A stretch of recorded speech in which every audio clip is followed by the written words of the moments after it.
sencillo.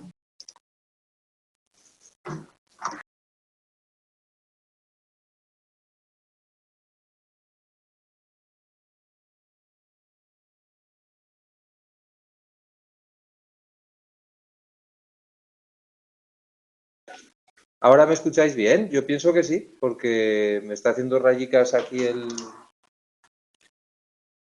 Me confirmáis, ¿vale? Ah, vale, eras tú, vale, guay, que no te había leído, Patricia. Bueno, pues ya está. Que sí que se me oía, pero que no tenía ya bien el sonido. Bueno, voy a comprobar que... Vale, se está grabando.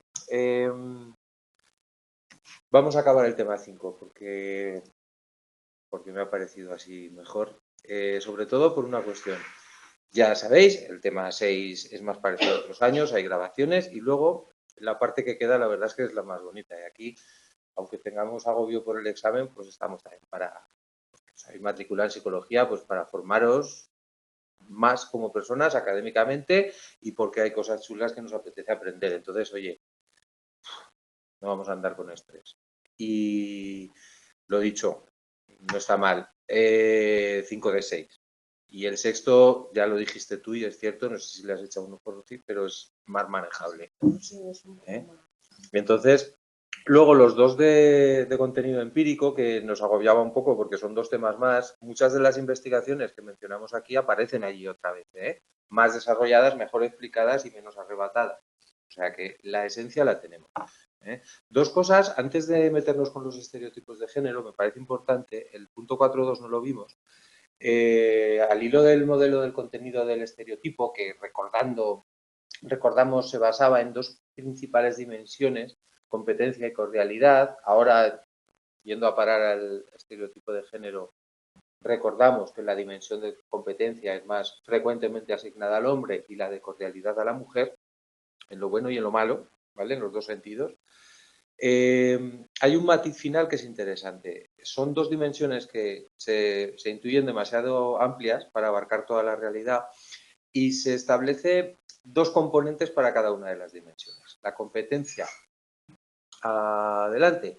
Hola, subir. Hoy estamos tres, ya. Bienvenido.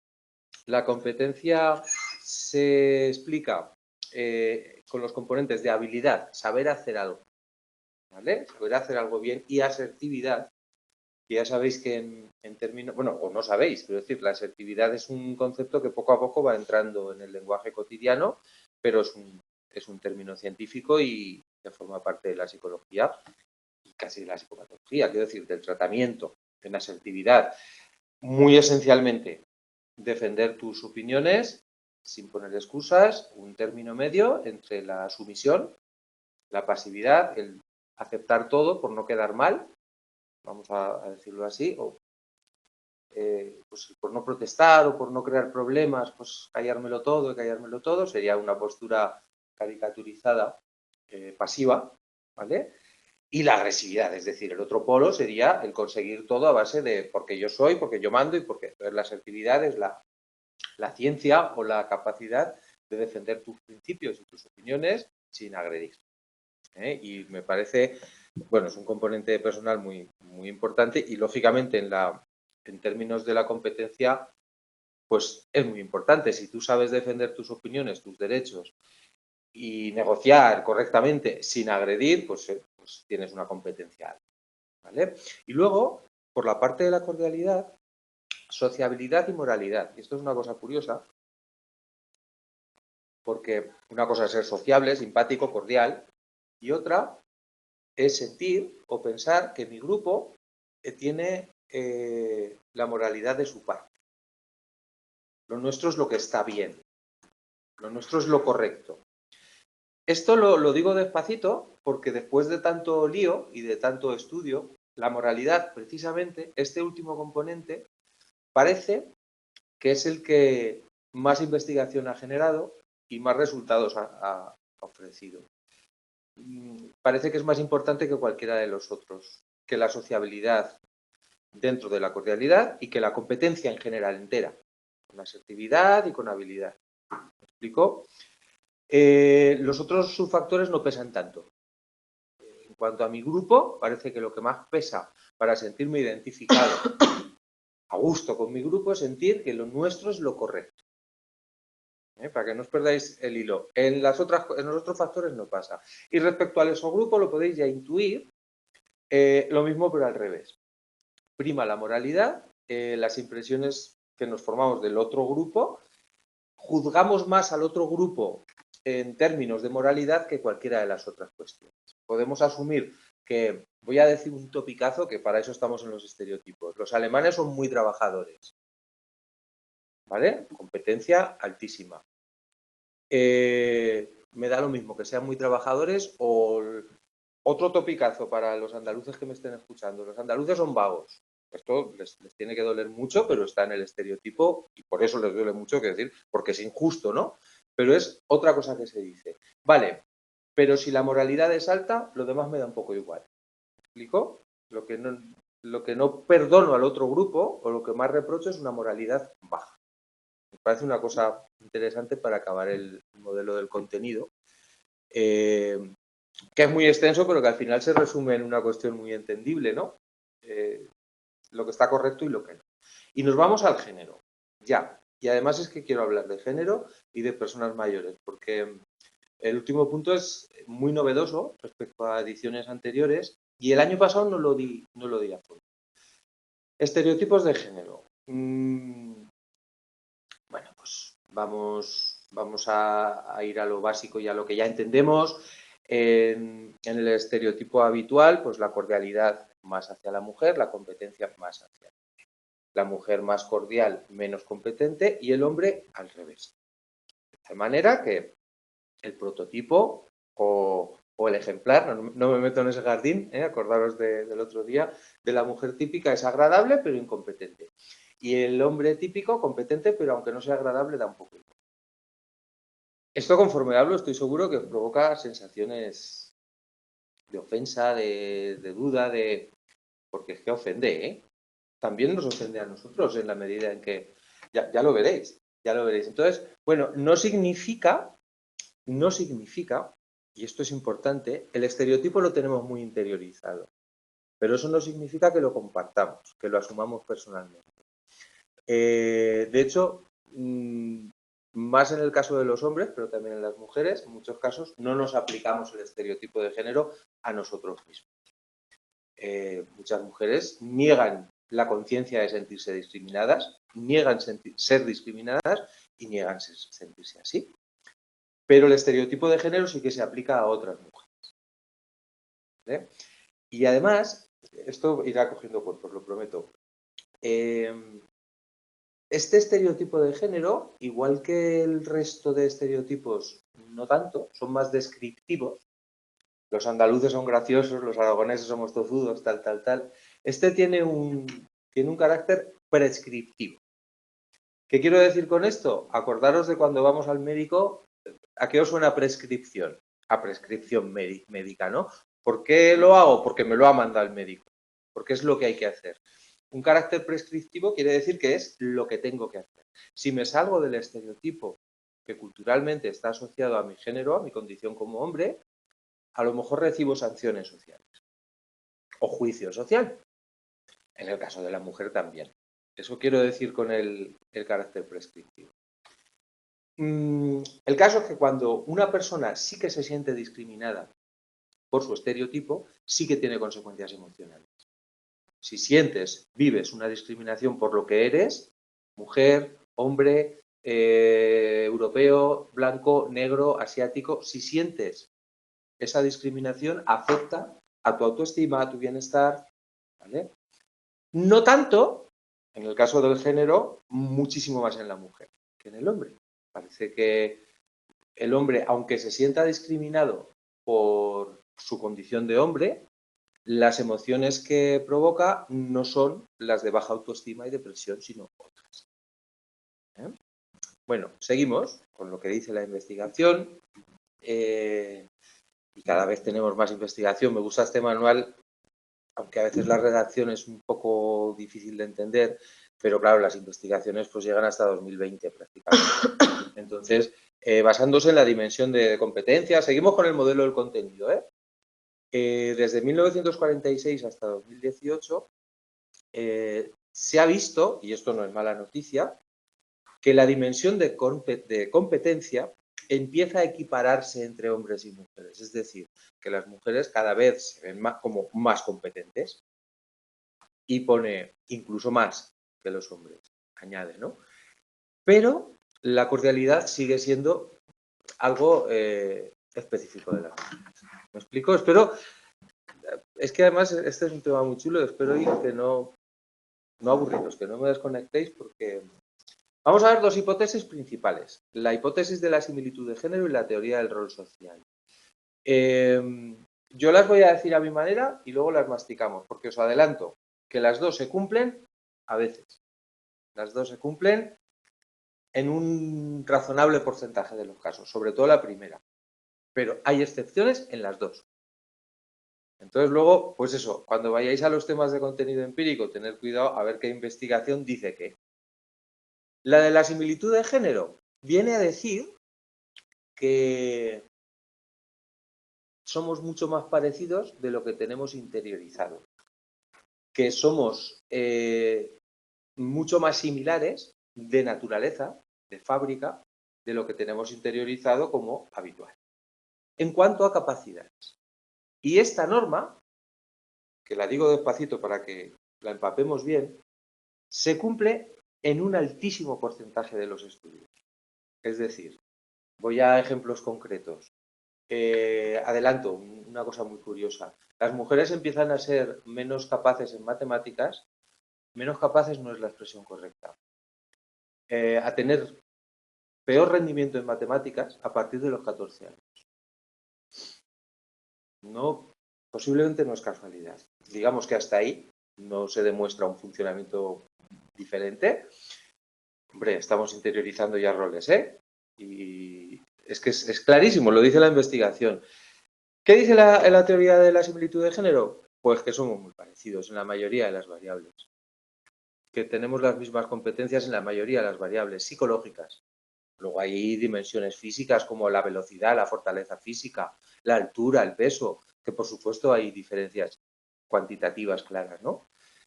Hay una revisión de metaanalítica, que ya sabéis que es un estudio sobre estudios, sobre muchas investigaciones, de 124, encuentra 124 posibles diferencias en un metaanálisis de muchos estudios y agrupa, pues, fijaros, cognitivas, en comunicación verbal, sociales, de personalidad, bienestar psicológico, un montón de capacidades y de condiciones y compara a ver si hay diferencias reales entre hombres y mujeres y cuándo hay. ¿Y por qué? Bueno, porque es lo que se nos queda en el aire. Resultados parecen apoyar la hipótesis de la similitud de género. ¿Esto qué quiere decir? Que en la mayoría de las variables tenemos una capacidad muy similar. ¿Vale? O sea que esto de que por naturaleza soy chica y se me van a dar mal las matemáticas, o soy chico y se me va a dar mal, yo qué sé, escuchar a otras personas, ¿no? Por decir un tópico, no tiene fundamento científico. No tiene un porqué, no tiene una demostración clara en cuanto a nuestras capacidades. Cuidado, algunas sí que se encuentran diferencias. Apoyan la hipótesis de la similitud de género y se encuentran algunas diferencias en algunas variables. Las principales, desempeño motor, velocidad, distancia de lanzamiento. Bueno, pues fortaleza física, lo que decía anteriormente, ¿no? Las marcas atléticas del campeonato masculino y femenino difieren en unos segundos. Y bueno, bien. Razonamiento matemático, uno de los tópicos. No hay diferencias de género hasta los 14 años. ¿El por qué? A mí se me ocurren muchas explicaciones. A lo mejor es cuando tampoco... ¿Os acordabais del día que estudiábamos el uso de juguetes de chicos y de chicas, entrecomillado, y los patrones que miraban las niñas en los anuncios televisivos, que hasta determinada edad jugaban a lo mismo y a partir de determinada edad ya habíamos aprendido lo que teníamos que hacer? Bueno, pues esto es un poco, posiblemente es un poco lo mismo.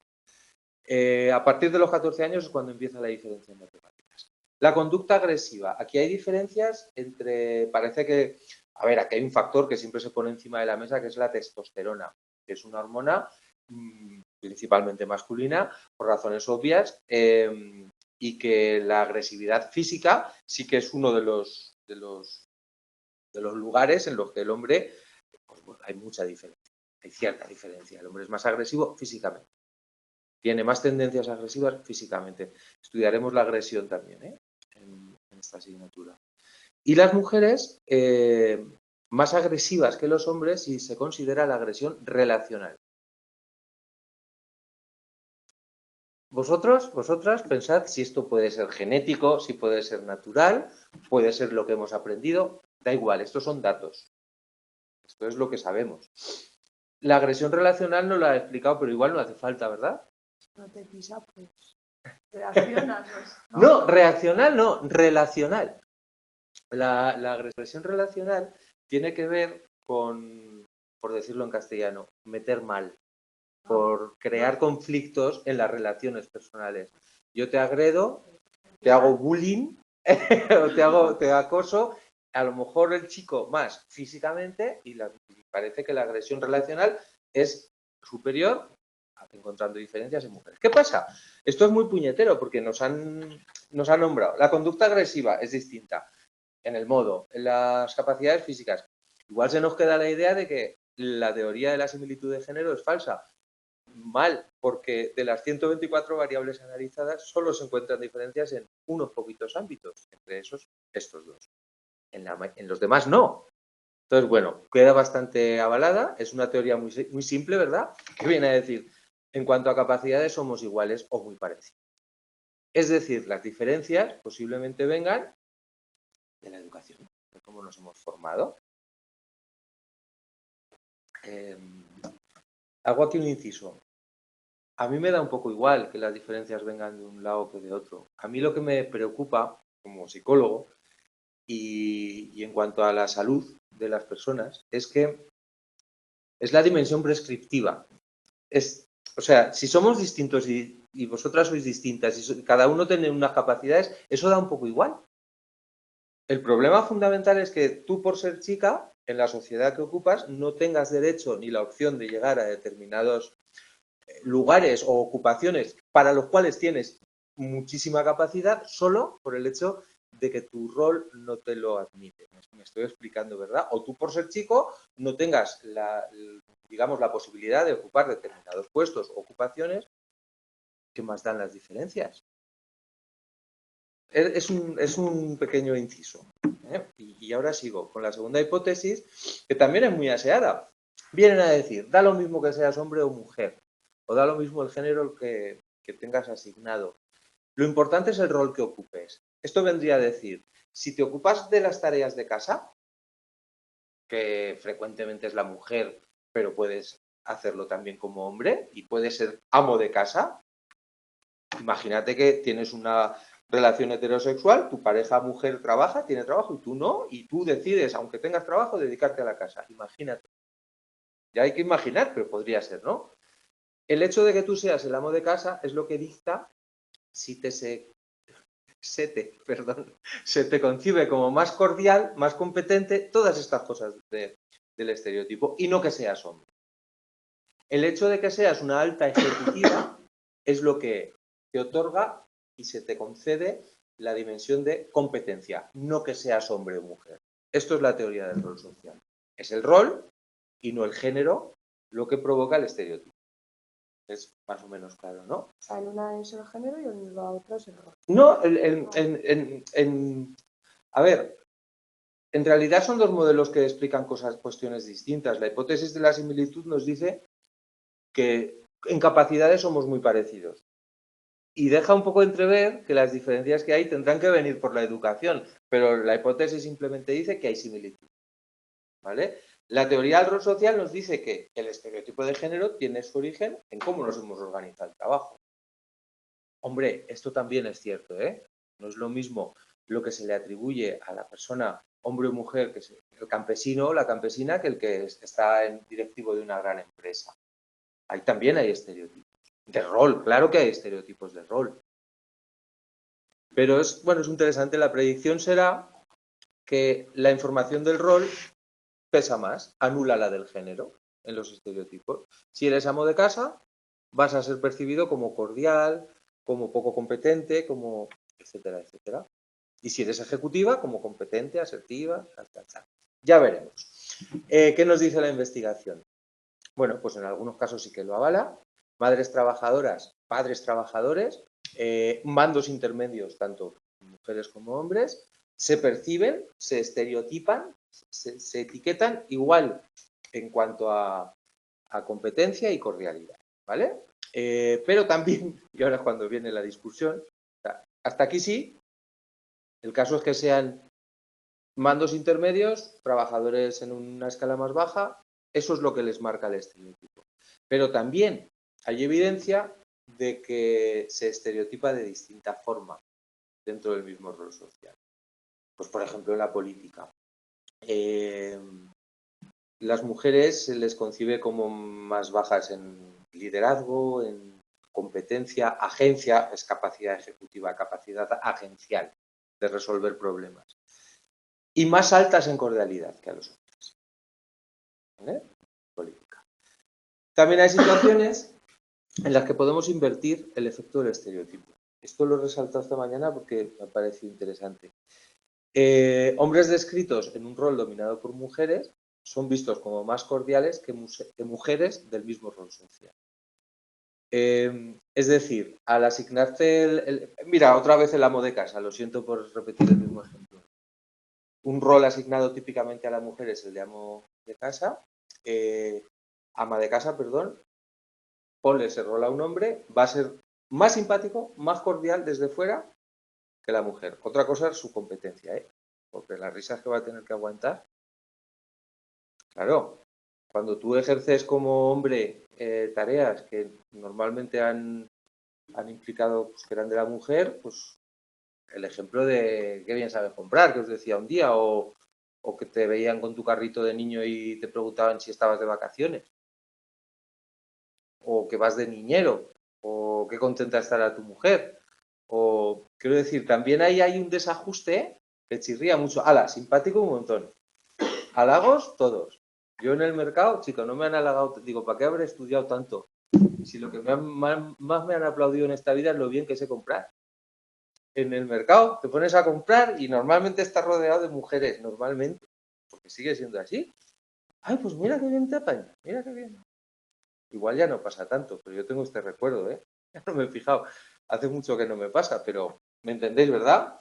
Bueno, desde este modelo, lo que se plantea es que organizamos en subtipos. Acordaros, subtipos, enfoque de los prototipos. Subtipos como que hacemos clasificaciones, el estereotipo sigue pesando mucho y el subtipo es una excepción. Es que esto es, pues si nos sale. Entonces, esto os va a chirriar y os va a ofender. 4 subtipos femeninos principales en las culturas occidentales que aparecen. Ama de casa. Podéis ir pensando hacia el lado de la cordialidad y muy lejos de competencia, ¿verdad? Ama de casa, mujer sexy. No hago ningún comentario. Mujer de carrera. Ya vamos subiendo en competencia y nos va cayendo peor. Entendedme, es un lenguaje coloquial mío. Y feminista, atleta, lesbiana. Metido en un mismo pack. Como etiquetamos en Occidente los 4 subtipos de mujeres. El estereotipo de mujer es el que es, pero están estos 4 subtipos. ¿Lo veis? Los nuestros son más difusos, ¿vale? Hombre de negocios y hombre macho.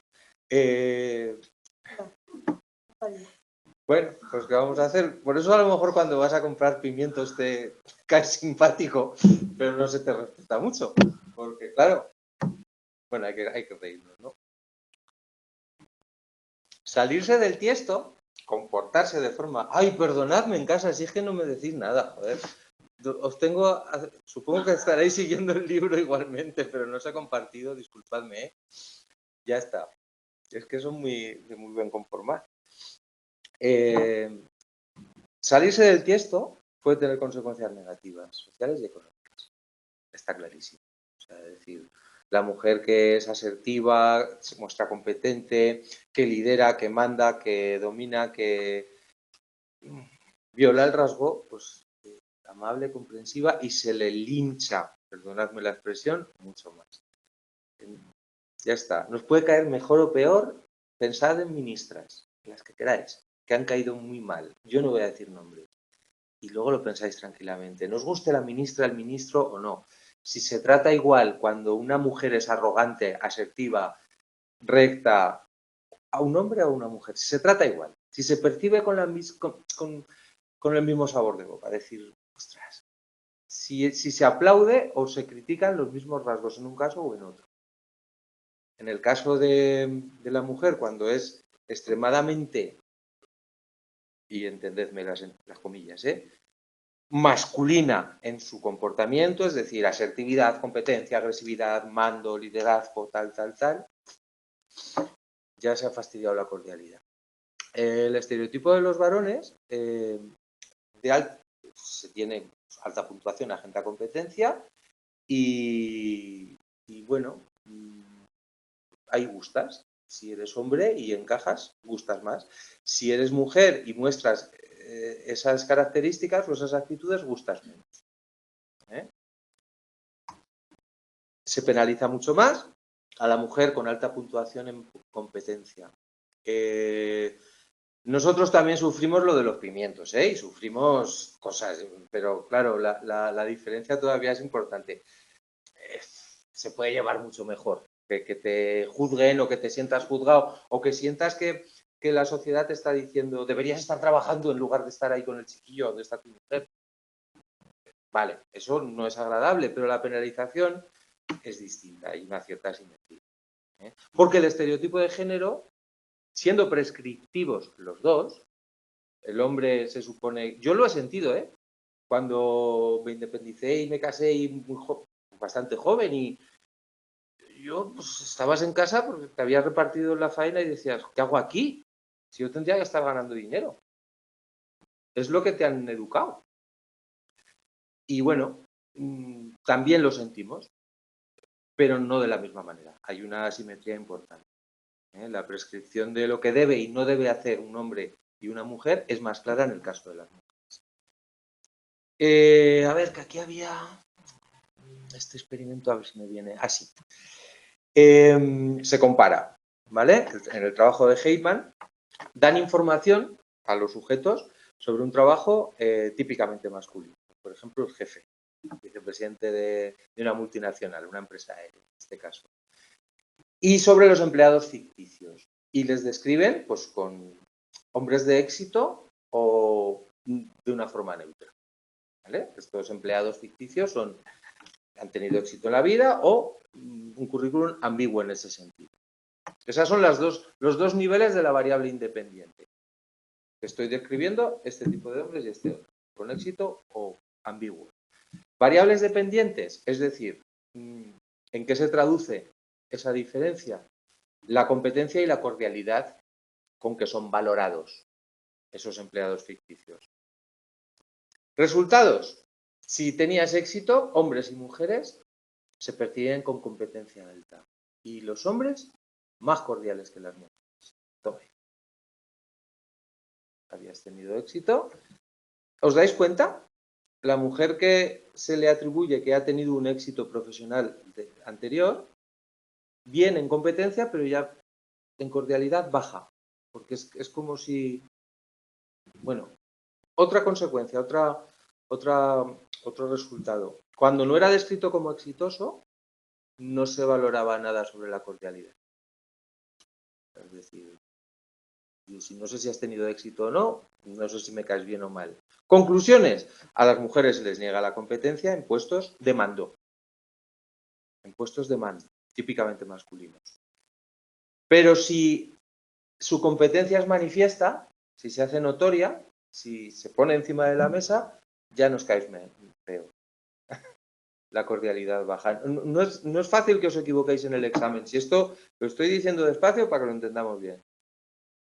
De estas preguntas que dices, ¿me la juego? Yo creo que acertaréis. Porque es que todo el rato es lo mismo. Es decir, si como mujer se atribuye más éxito, más competencia, más baja en cordialidad. Sin embargo, los hombres, cuando ocupamos un rol típicamente femenino, bueno, la cordialidad sube. Es que es casi lo que diríamos, ¿verdad? Hay un un estudio más reciente en Noruega, que no me acuerdo bien, lo voy a leer otra vez porque lo subrayé esta mañana y se me ha vuelto ahí. El modelo del contenido del estereotipo, que es el clásico, que estamos viendo todo el tiempo. Y pone en relación esto con la teoría del rol social, es decir, competencia y cordialidad en relación con aquí lo que cuenta es el rol y no el género. Resultados. Las dimensiones parece que se mezclan, competencia y cordialidad, cuando se ejerce el mismo rol, cuando se ocupa el mismo rol. Es decir, lo que predice el modelo del rol, ¿no? Si tú estás haciendo un rol típicamente cordial, pues parece que se solapan un poco estas dos dimensiones. Pero cuando el subtipo se combina con otra de las categorías, esto es muy chocante. O sea, si hasta ahí bien, pero si ya lo combinamos con que además de mujer, eres una mujer racializada, eres una mujer de otra etnia, eres una mujer muy mayor, eres un hombre racializado, cuando ya se combina con otras categorías, las dimensiones vuelven a separarse. Es decir, somos capaces de soportar, el rol es capaz de soportar diferencias entre géneros hasta cierto punto, pero si ya lo combinamos con otros estereotipos de raza, de etnia, de edad, como vamos a ver ahora, ahí ya se rompe otra vez la baraja. Me parece muy interesante. ¿Tengo solo yo calor? ¿O vosotras estáis bien? ¿Estáis bien? Pues debo ser yo. No, que tengo una camiseta del Pato Donald, que no pasa nada, me puedo quitar esto y tener menos calor. El edadismo o el estereotipo de las personas mayores. ¿Cómo son los mayores? Aquí me voy a detener porque es muy revelador este último. No sé si lo habéis leído, si lo habéis subrayado y tal. A mí me parece muy... ¿Cómo son los mayores? Frágiles. No. Sí, y en dimensión, por ejemplo, cordialidad. Vamos a jugar con cordialidad y competencia.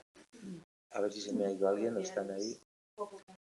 Poco competentes, se estima un grado alto de cordialidad y un grado bajo de competencia, ¿verdad? Cuando no tiene por qué ser, ¿verdad? Ahora lo veremos. Yo lo he contado muchas veces y el que haya visto más clases mías y diga, siempre dice lo mismo, pues que no vea tantas clases mías. Porque es que este ejemplo es muy bueno. Igual, no sé si os lo he contado a vosotras, don Miguel Delibes. Es mi escritor favorito. Era un señor brillante, como pocos, una estrella de la literatura. Y su última entrevista en la radio se la hizo Carlas Francino de una forma una cosa muy casual. Él hacía mucho tiempo que no hacía entrevistas, estaba ya jubilado, con 87 años. Y habló un rato con él de muchas cosas. Y al final de la entrevista, un hombre muy lúcido, habló de cosas interesantísimas con sus 87 años. Y al final de la entrevista le dijo el periodista, muchas gracias, don Miguel, por atendernos y tal. Y don Miguel Delibes dijo, gracias a vosotros por acordaros de estos viejos. Es que me parece un sopapo, ¿no? Es decir, ya era un viejo. Un señor, da igual que haya sido juez, que haya sido un asesino en serie, que haya sido un delincuente, que haya sido un criminal, es un abuelito. En lo bueno y en lo malo, el estereotipo de la persona mayor sufre de paternalismo. Como es viejecito, me da ternura, igual era muy mala persona en su juventud y lo sigue siendo, ¿eh? Estoy un poco contradiciéndome, no, discutiendo conmigo mismo. O sea, que el estereotipo de la persona mayor no solo es discriminatorio, que sobre todo lo es, también es paternalista y discriminatorio por paternalista. Como hacia la mujer. Es alguien frágil, que hay que cuidar, que hay que dirigir, que hay que gobernar, que hay que reñir, que hay que hablar como si fuera un niño. Bueno, aquí hay una cuestión clara. El envejecimiento es un hecho. Igual que posiblemente los andaluces sean estadísticamente muy graciosos, más que los aragoneses, y los alemanes posiblemente más trabajadores que los españoles, a lo mejor las personas mayores van más despacio, tienen una pérdida en capacidades cognitivas, tienen problemas de memoria, es decir, porque claro, estaremos hablando de esto y diréis, joder, pues el estereotipo es que no tienen buena memoria. Pues es que es verdad, claro que es verdad. Se pierde en todo tipo de capacidades. Pero no necesariamente. No siempre y no por el hecho de ser mayor. Porque hay personas que tienen la memoria de pez ya con 15 años y personas de 95 que conocemos los dos. Que ya quisiera yo esa cabecita, para mí, para allá, para ahora. ¿Vale? Pero bueno, vamos a seguir. Esto es una cosa que os va a parecer la influencia del estereotipo y hasta qué punto la persona se lo crea y lo interiorice en su longevidad, en la cantidad de años que vivimos. Pesa más, ya os adelanto, que la tensión arterial. Algo que vamos a flipar. Es decir, pesa más. ¿Hasta qué punto interiorizo yo que ya soy un viejo y que ya qué más da? ¿Para qué hago ya aquí ya? Y ya no tengo memoria y ya voy despacito. Pesa más ese estereotipo, hasta qué punto lo tengo yo interiorizado, que otros factores. Nos va a sorprender y a mí también me genera alguna duda, pero ahora lo comentaré.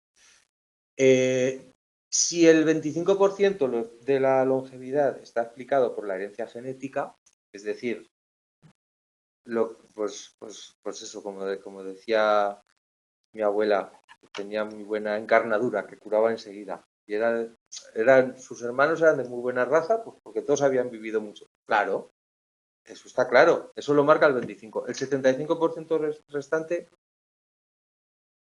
a ver lo que lo condiciona. Investigación sobre estereotipos nos dice que una visión positiva del envejecimiento, incongruente con el estereotipo negativo de ser mayor, implicará mejor salud. Y mejor salud y más longevidad que las personas que interioricen y crean y sientan ese estereotipo negativo. Diremos, ¿qué hay que hacer? ¿Convencerles de que no es así? No es tan sencillo. No es tan sencillo. Pero estudios, en Estados Unidos, en el año 75, 660 personas, entre 50, eso me ha dolido, y 94 años. Y bueno, pues se dibuja el estereotipo negativo con 5 ítems. Pongo un ejemplo, ¿vale? Un ítem para valorar en qué punto en qué medida te influye, ¿no? Conforme me hago mayor, las cosas se ponen peor, soy tan feliz como cuando era joven, tengo tanta energía como el año pasado, es decir, en un sentido bueno. Soy mayor y todo va peor, soy mayor y va todo muy bien. Esos serían los dos extremos, ¿no? Lo nuevo de esta escala es que se relaciona 22 años después con las defunciones. ¿Cuánta gente de aquella, lógicamente que tenía la misma edad, si no hacemos trampa, cuánta gente de aquella con la misma edad que contestó aquello ha muerto y cuánta no? Y ahora hago una aclaración con esto, pero primero voy al resultado.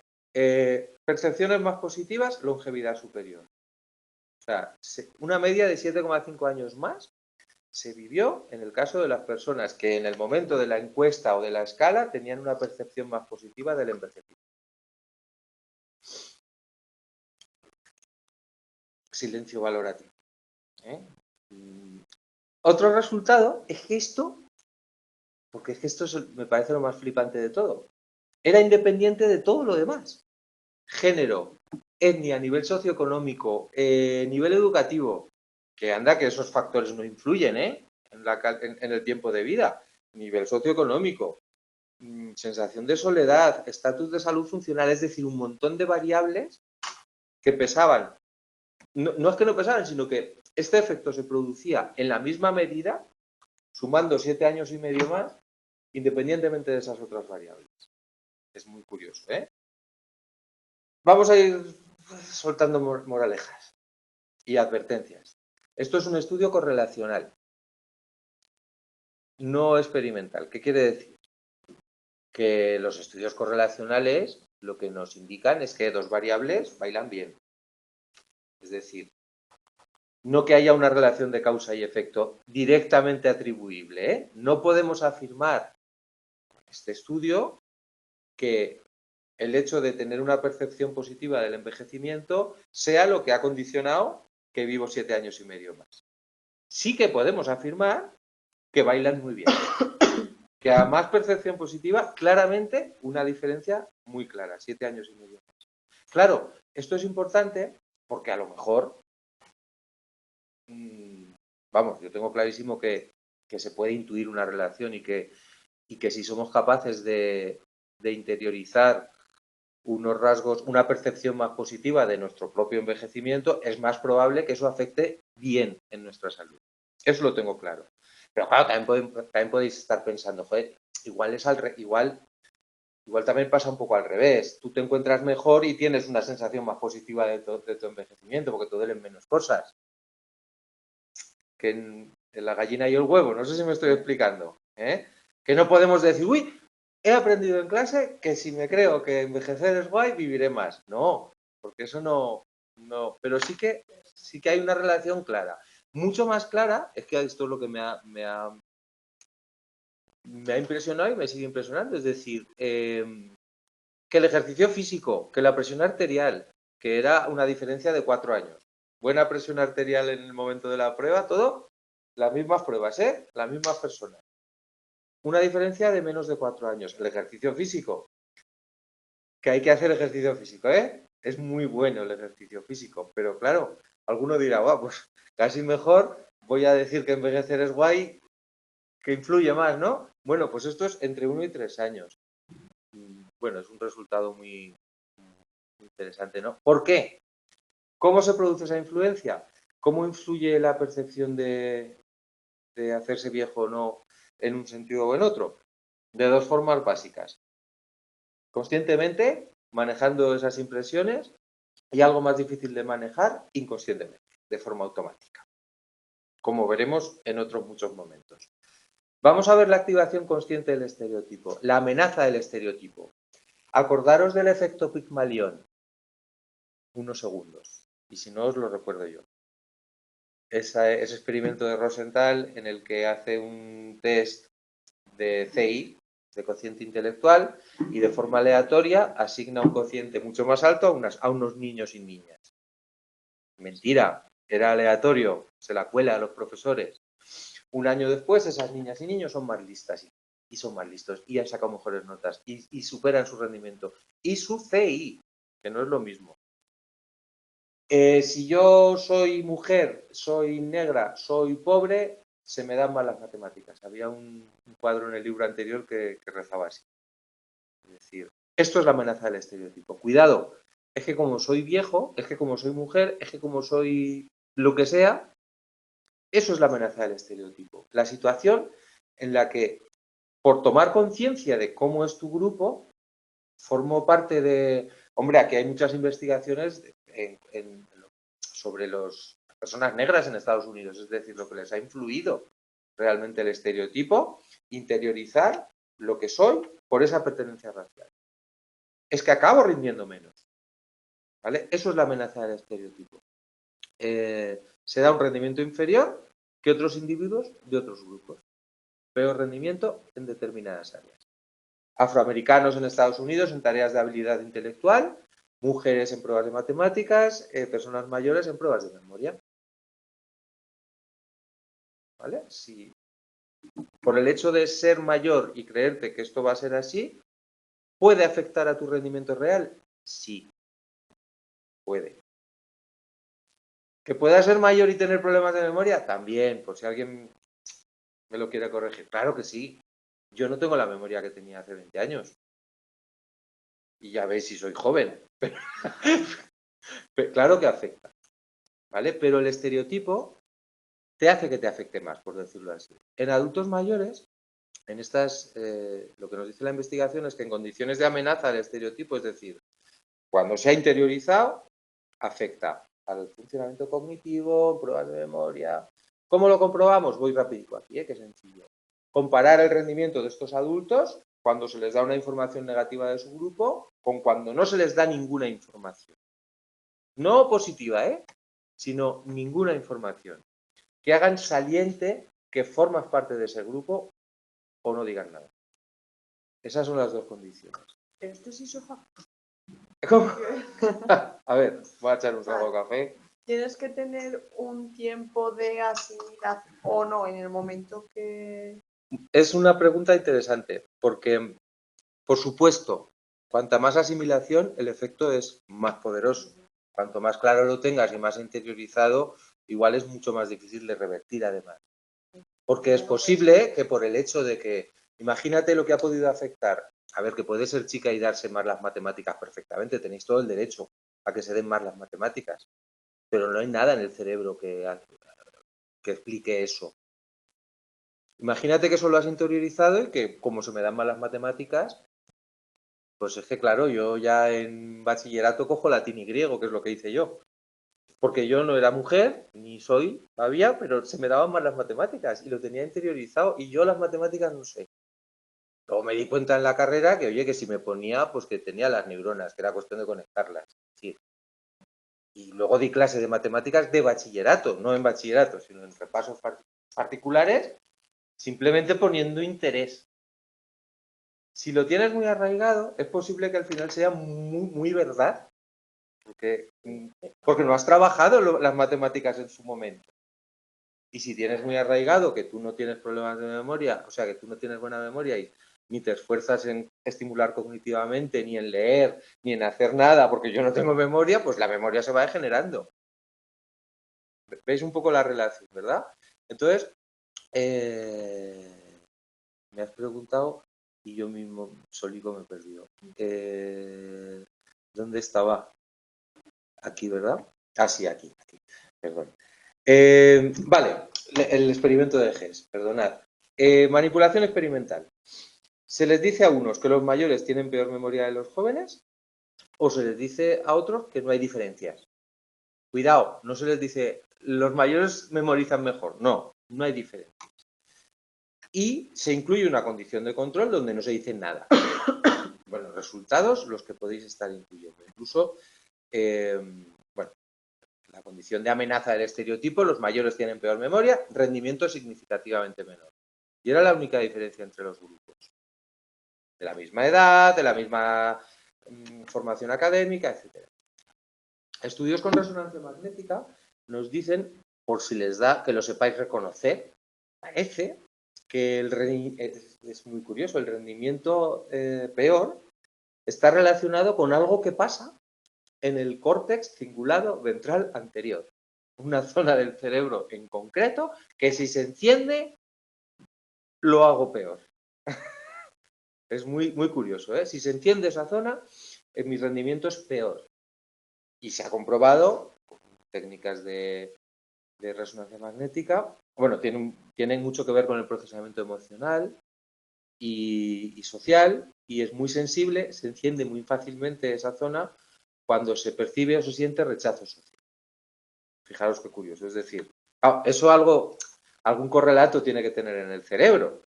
Y ahora empezamos a encontrarlos, ¿no? Tras decirle a un grupo de mujeres, la investigación muestra que sois peores en matemáticas, bueno, cuando parece que no hay, o sea, la otra información es que no hay diferencias en las zonas del aprendizaje de matemáticas, bueno, pues en la condición de amenaza, spoiler otra vez, vuelven a tener peor rendimiento cuando se les ha dicho esta información.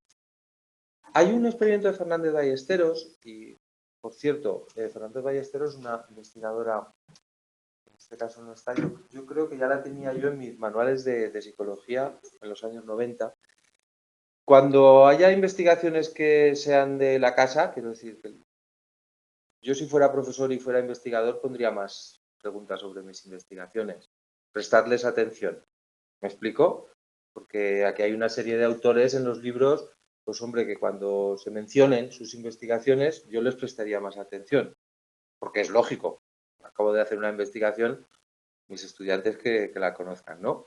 Entonces, bueno, ya está. Era una cuña.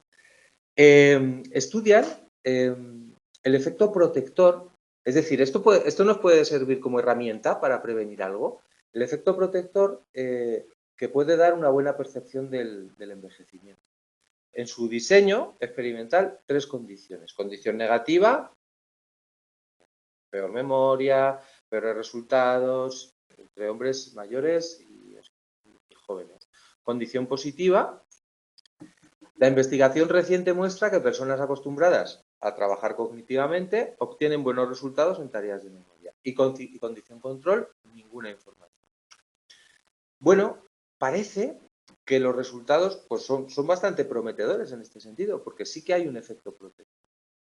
Aumenta el número de palabras recordadas en la lista. Si ante una prueba de memoria, antes te han dicho, se ha comprobado que aunque seas mayor, si trabajas, puedes tener muy buenos resultados.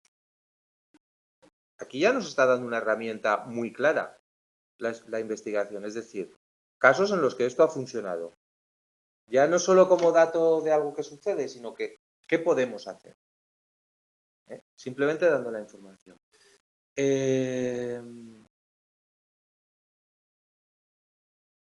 Bueno, un poco ahondando en lo que apuntabas tú antes, Rocío, el tema de si es ipso facto o si tiene que ver con que esté arraigado. Fijaros, en las experimentaciones que nos han mostrado, era en el momento, es decir, simplemente con dar esa instrucción ya salía peor, en ese momento. Pero, por supuesto, un factor más estable, una asimilación crónica del estereotipo, es la que más pesa. Es decir, la que establece situaciones de asimilación de conducta, la que establece y fija un comportamiento más estable. Si yo lo tengo muy consolidado, si tengo el estereotipo muy arraigado, el rendimiento está afectado. Bueno, esto yo creo que esta es de la que me juego si no me la sé en el examen, ¿no? La consolidación del estereotipo afecta a tu conducta. ¿Relacionada con el estereotipo? Sí, mucho. Cuanto más arraigado, cuanto más consolidado, más. Es, por supuesto, pero vamos, del estereotipo y de cualquier otra creencia que tenemos sobre nosotros mismos. Cuando se hace psicoterapia, cuesta muchísimo convencer a una persona que hace 15 años que no sufre estrabismo porque se operó con 16, de que no es fea por tener estrabismo y ya hace 15 años que no tiene estrabismo. O el tic de taparse la boca cuando sonrío porque mucho tiempo llevé aparato o tenía los dientes feos y tengo eso automatizado porque creo que soy feo, creo que me... O no sirvo para nada porque le caigo a todo el mundo mal. Eso no es un estereotipo, pero es una creencia arraigada.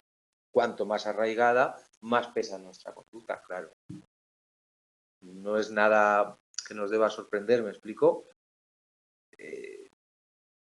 Si te dicen ahora mismo caes mal a la gente, te va a influir ahora, te vas a sentir mal, pero si lo tienes clarísimo desde que eres pequeñito, pues a lo mejor cuesta muchísimo más trabajo discutir esa idea. ¿Veis por dónde voy, no? Esto se relaciona pues casi con los temas anteriores, las atribuciones, la cognición social. Bueno, venga, vamos a dar, aunque sea 5 minutos, la activación automática, que si esta nos ha parecido interesante, esta nos va a parecer magia. Y bastante inquietante. Una activación del estereotipo, aunque sea subliminal, es decir, por debajo de los 100 milisegundos está comprobado de que no tomamos conciencia de lo que estamos viendo. Lo de tienes hambre y come palomitas, tienes sed, bebe Coca-Cola, ¿os lo he dicho? Ya lo he dicho, ¿verdad?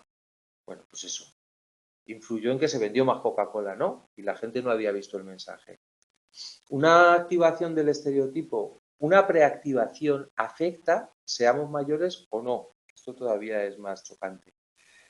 Solitario, lento, esas palabras, una persona andar despacito, hace que caminemos más despacio después de que se preactive ese estereotipo.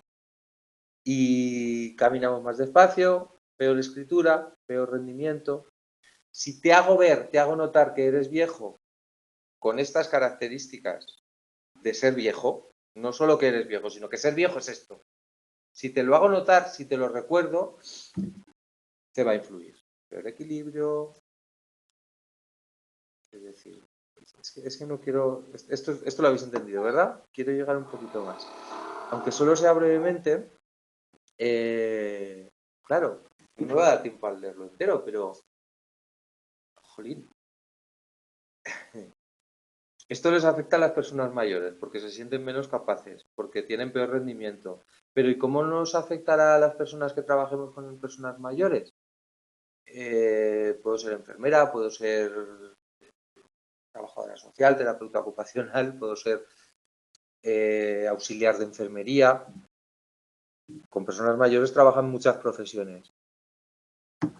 Como no me va a dar tiempo a desarrollarlo, os pregunto si encontráis muchas diferencias entre el trato y la gestión y el paternalismo que hay en un colegio de infantil o en un centro para personas mayores. Ahora que no nos oye nadie, más que el que quiera ver la clase, se les trata como si fueran niños en muchos casos. Ternura, fragilidad, inspiran ganas de cuidar, todo eso es muy bonito, pero también tiene su revés. Si tenemos muy interiorizado el estereotipo de que es alguien incapaz, a lo mejor no se puede levantar, pero eso no quiere decir que sea incapaz de otras muchas cosas. Como profesional al cuidado de personas mayores, tengo el peligro de que ese estereotipo me afecte a mí también y lo trate a esa persona, pues hombre, no de la mejor forma posible, ¿vale? De esto trata este último punto. Y podéis intuir el desarrollo, ¿eh? Parece que está claro que hay procesos de asimilación conductual, este estudio de Barth. Fijaros, estudiantes de psicología que caminan más despacio después de la activación del estereotipo de persona mayor. Esto es muy fuerte. O sea, no es que estoy atribuyendo, es que yo ya camino más despacio cuando se activa ese estereotipo. Bueno. Pero se activa por el simple hecho de nombrarlo. Fíjate, influencia los estereotipos, o sea, de forma automática. En este caso, es de forma automática. Solo por una preactivación previa. Tú ahora, por ejemplo, nos has podido preactivar. Posiblemente igual salís de aquí preactivados para... No, no siempre es malo esto, ¿eh? Quiero decir, vamos a ver. La valoración hay que hacerla luego en cada ejemplo concreto. Yo cuando entro a trabajar en la residencia cada semana, una cosa que creo que es buena es que sea capaz de ponerme al ritmo de las personas que viven allí, porque yo voy a acelerar en mi vida, fuera de esas paredes, corriendo, haciendo. Y allí, pues es que por mucha prisa que tú tengas, no puedes adelantar a esta señora porque ella va despacito y ya está. Y te acostumbras, por una mera preactivación, a andar más despacito porque es lo más frecuente, que anden con más cuidado, problema con la vista, problema... A ver.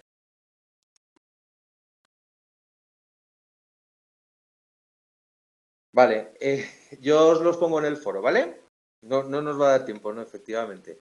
Yo os lo pongo en el foro y mientras tanto, pues en Cadena Campus, que pone psicología social, temas, conducta de ayuda, más que temas 6, yo os los pondré en el foro, de todas maneras. Y si pones David Saez Ruiz, verás mis clases. Supongo que habrá de otros compañeros. Que se nos quedan con ganas de desarrollar un poco esto más. Bueno, el punto es muy sencillo, ¿eh? No es muy complejo de entender, pero me apetecía pues trabajarlo bien, pensarlo bien. Se activa fuera del control consciente, lo que apuntabas, pero que además, eso, lo que estaba diciendo, no necesariamente es negativo, ¿eh? Que cuando estamos con bebés, es una cuestión a veces también de empatía, de reflejo, de adoptar, que el estereotipo no es gratuito, que es por algo, que claro que son más lentos normalmente las personas más mayores. Somos más lentos cuando nos hacemos más mayores, como media, claro que sí. Cuando le estás dando de comer a un bebé, hazle así, abre la boca, para que abra la boca. Por las neuronas espejo, eso es empatía física. Pues pasa algo parecido.